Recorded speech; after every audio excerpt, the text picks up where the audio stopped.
Close your eyes for a moment. And imagine waking on a bed of old cloth beneath a Roman aqueduct. The stones above you are cracked. The air smells faintly of olive oil and sewage.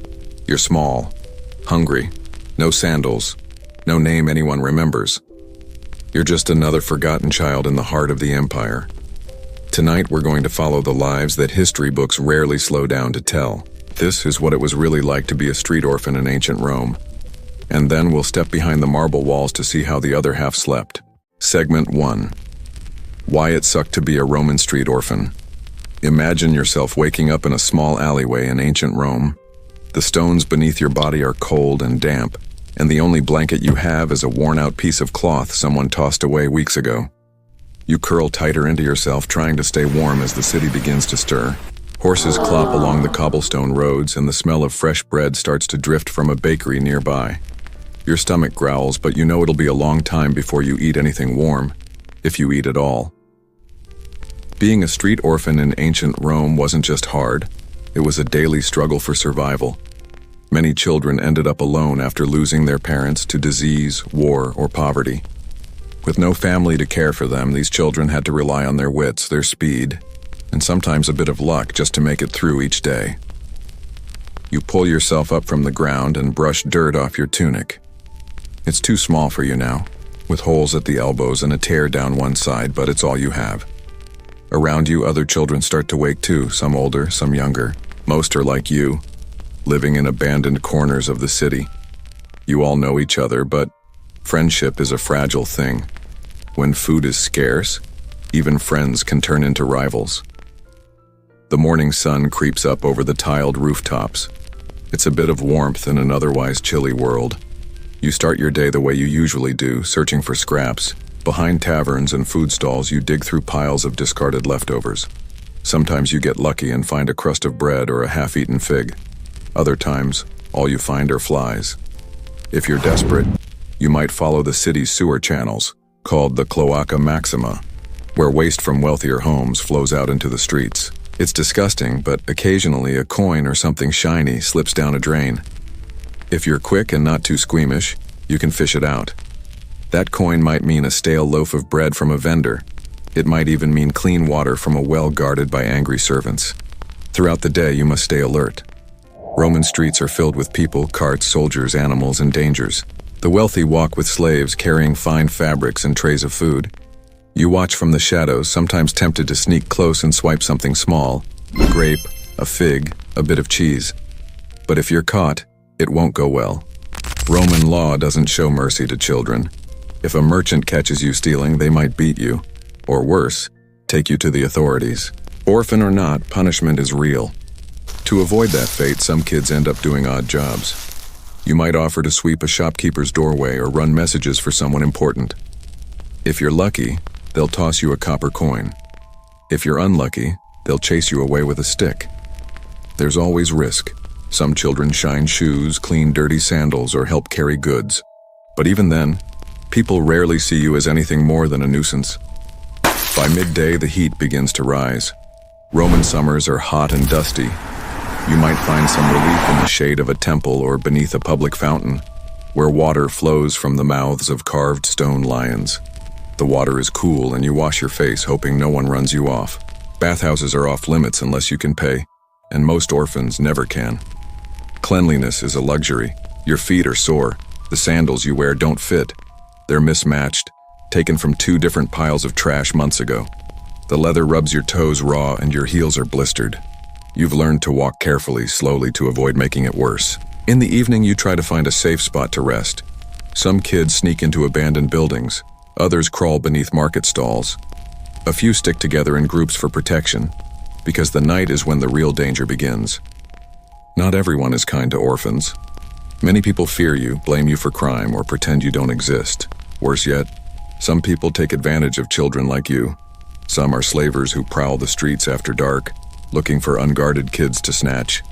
If they catch you, they might sell you off to work in a villa far outside the city, or worse, into dangerous labor like mining or rowing ships. That thought keeps you awake, even when your body begs for sleep. Sometimes you dream of what it might be like to live in a domus, a Roman house with a courtyard, servants, and a warm bed. You imagine clean sheets, a bowl of stew, and someone to say goodnight. But dreams don't last long. You're woken by barking dogs or shouting soldiers or the sting of cold night air. You wrap your arms around yourself and try to remember the warmth of the sun. You tell yourself tomorrow might be better. And yet, somehow, through it all, you endure. You learn the rhythm of Roman life, the smells of the bakery, the clatter of carts, and the cool stone of temple walls. You learn which fountains are safe, which corners stay dry when it rains, and which shopkeepers are less likely to chase you off. You become a part of the city's forgotten heartbeat, unseen, but always there. Because being a Roman street orphan wasn't a story of comfort. It was a quiet fight to survive in a world that had little space for the small and the poor. And for thousands of children, this wasn't just a chapter of life. It was the whole book. Segment 2, The Boy Who Rose, the true story of Emperor Diocletian. Let's stay in Rome for a little while longer. But this time, imagine we're not just wandering the back alleys. Instead, we're moving through time back to the 3rd century. The Roman Empire is enormous, stretching from the green hills of Britain to the hot sands of Egypt. But even empires struggle, and during this time, Rome is in chaos. Now picture a young boy named Diocles. Diocles didn't come from a grand palace or a noble family. Most people believe he was born to a very poor family in a small town called Salona, which is now part of modern-day Croatia. His father may have been a freed slave, and his mother worked hard to take care of their simple home. Life wasn't easy. He wasn't handed wealth, titles, or even a proper education. But Diocles had something powerful: ambition. He didn't want to stay in the mud-brick streets forever. He watched Roman soldiers march through town in shining armor, their red cloaks flowing, and something stirred in his chest. He wanted to be one of them. So, as soon as he was old enough, Diocles joined the Roman army. At first, he probably scrubbed floors, polished armor, and did whatever his commanders told him. But he paid attention. He listened, he learned, and he grew strong. He followed orders, but he also watched how people gave them, and soon, people noticed. Diocles wasn't just smart, was steady, calm under pressure, and fierce in battle. He started climbing the ranks. Over time, Diocles became a trusted officer. He traveled across the empire, maybe to Gaul, maybe to Egypt. He saw the empire's beauty, but also its cracks. Rome was falling apart. Emperors were being murdered every few years. There was no stability, and people were scared. Then, in the year 284, something huge happened. The emperor at the time, Numerian, was found dead. His body had been hidden in a closed litter, almost like a box carried on poles. No one knew how long he'd been dead in there. Everyone was shocked. Who would take over now? In a moment that changed history, the soldiers turned to Diocles. Maybe it was his calm eyes or his strong voice, but they trusted him. And in that moment, Diocles became the new emperor. Now here's where things get really interesting. One of the first things Diocles did was change his name. He wanted to sound more Roman, more official. So, he became Diocletian. As emperor, Diocletian didn't waste time. He looked around and saw a broken empire too big for one man to control, full of rebellions and money problems. So he came up with a radical plan. He divided the empire. He created something called the Tetrarchy, which means rule of 4. Instead of one emperor, there would be 2 main emperors and 2 junior emperors. Together they would control the whole empire more smoothly. This was huge. No one had done this before. It was risky, but it worked. For a while, the Roman Empire became more stable. Diocletian also worked on fixing the economy. He introduced new coins and even tried to freeze prices on goods so things wouldn't get too expensive. But he wasn't perfect. Diocletian was known for being very strict. He demanded obedience. He dressed in fine robes and insisted that people bow to him like he were a living god. And one of the most controversial things he did was launch the Great Persecution, a harsh period where Christians were arrested, tortured, or killed for refusing to worship Roman gods. This part of his rule is dark, and it shows how power, even in the hands of someone who started with nothing, can turn cold and dangerous. He thought he was protecting Rome's traditions, but in doing so, he caused a lot of pain. Still, Diocletian is remembered as one of the few emperors who retired. That's right, after ruling for 20 years, he stepped down. He moved to a beautiful palace he had built near his hometown, in what is now split Croatia. There, he spent his final years growing vegetables and living in peace. When someone asked him later if he wanted to return to power, he supposedly said no, because nothing beat tending his garden. A boy who may have grown up with very little became the ruler of the greatest empire on earth. And when he was finished, all he wanted was a quiet life. His story reminds us that you don't need to be born powerful to do powerful things.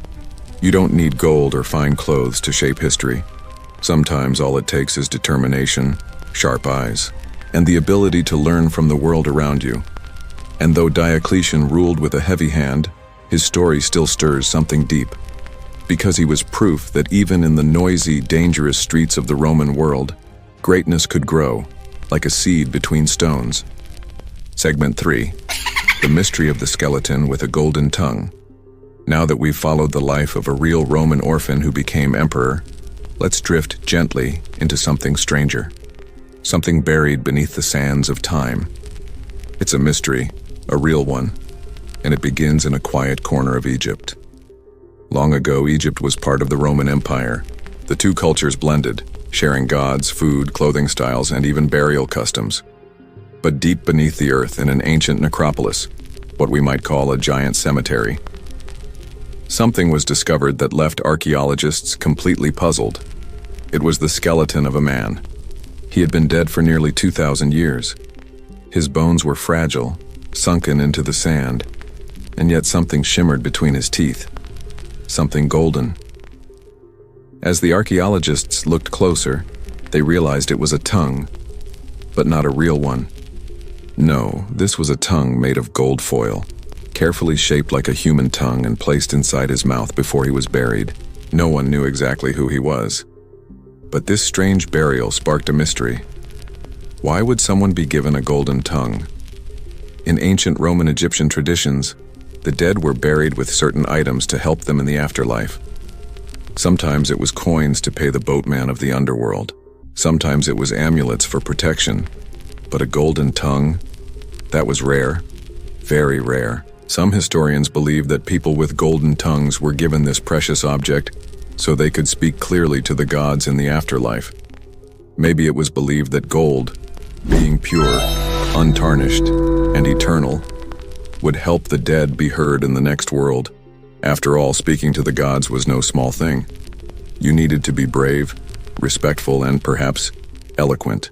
But what makes this discovery even more mysterious is that other skeletons with golden tongues have been found too, though only a handful across all of Egypt. Each one is slightly different. Some with gold tongues, others with gold eyes. One even had gold plates where the heart would have been. Were these people wealthy, priests, outcasts, or victims of disease or strange rituals? One theory says they may have lost the ability to speak while they were alive, due to illness or punishment. Some may have even had their real tongues removed. If that's true, then perhaps the gold tongue was meant to restore what was lost. To give them back their voice for eternity, can you imagine that? Silenced in life, but given a shining golden tongue in death, just so you could speak again, forever. The tomb where this man was found was quiet and dark. His skeleton lay alongside others, but none of the others had anything like his strange gift. The walls were faded, painted with simple symbols. No name, no title, no grand decorations. Just the sand, the bones, and a secret that shimmered softly under the archaeologists' lights. There was no treasure chest, no crown, just that golden tongue, glinting faintly from a skull that had long since forgotten how to whisper. And yet, it speaks to us. Because even after 2,000 years, the mystery lingers. Who was he? What did he do? Why was his voice so important? We may never know. But that's the beautiful thing about history. Not all stories are loud.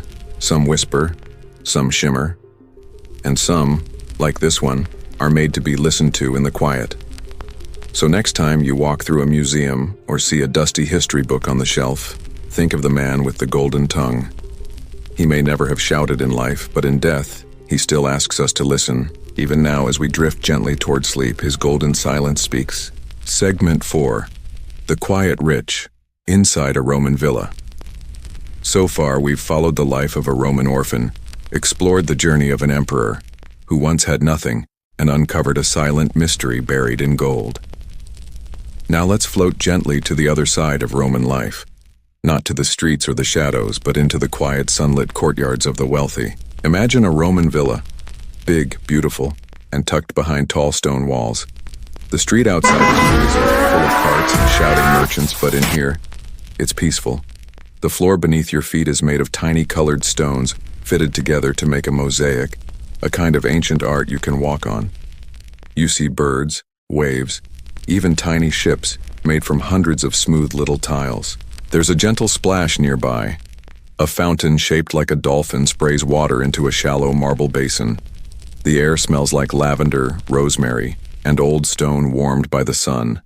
This is the atrium, the heart of the villa, and this is how the wealthy Romans lived. The walls are painted in deep red and orange, decorated with scenes from myths, heroes, gods, and strange sea creatures. There are no windows like we have today. Instead, the light comes from an open roof above, where sunbeams fall straight into the fountain below. If it rains, the water drips gently into a pool in the center of the room. It's quiet. You can hear the breeze, the distant clatter of hooves outside, maybe the soft rustle of servants' footsteps nearby. The lady of the house sits on a cushioned bench, her fingers working gently through threads of wool. She wears a long tunic, and her hair is carefully pinned with a bronze comb. Beside her, a young slave boy reads aloud in Latin from a scroll, his voice even and slow. Further back in the villa is the triclinium, the dining room, but people don't sit at a table here. No, they lie down on couches, leaning on one elbow while servants bring dishes one by one. There's roasted duck with honey glaze, figs stuffed with nuts, and thin cakes made with cheese and honey. Not every meal was a feast like this, but the wealthy had access to foods from all over the empire. Olive oil from Spain, pepper from India, and dates from Arabia. In a sunny corner of the villa, there's a garden. It's not wild. Everything is trimmed and tidy, small hedges, carefully shaped trees, flowers arranged in neat rows. Birds chirp softly from a painted birdhouse. There's a statue of Venus, goddess of love, near a small pond with floating lilies. Now let's stop and think. While the orphaned children you met earlier were sleeping on rooftops or curled in alleys, the rich children in homes like this had soft beds, tutors, and quiet afternoons filled with reading and music. Their sandals were new, their feet were clean, and when they cried, someone was there to listen. But were they happy? It's hard to say. Their lives were quiet, structured, and often lonely. Many wealthy Roman children were raised more by servants than by their parents. Some were married off young or sent away to study. Others faced enormous pressure to be proper, to be perfect. They didn't worry about their next meal, but they didn't run wild in the streets either. In Rome, the poor and the rich lived side by side, one in shadows, the other in sunlight. But both were Roman. Both shared the same city, the same gods, the same uncertain future. And both, eventually, ended up in the same place, beneath the earth, their names forgotten, their bones waiting quietly to be discovered. Now, as your eyes grow heavy and your thoughts float like lanterns down a quiet Roman street, remember, history isn't only about emperors and battles. It lives in quiet places, in whispered moments, in people who were once forgotten, just like the boy in the alley, or the golden tongue that still glimmers in silence. If tonight's story helped you rest, we'd love for you to stay with us again. Subscribe to The Gentle History so you never miss another peaceful journey through the past. There's a whole world of forgotten stories waiting to help you drift off again. Slowly, gently, quietly. Sleep well, dream deeply. We'll see you soon at another time.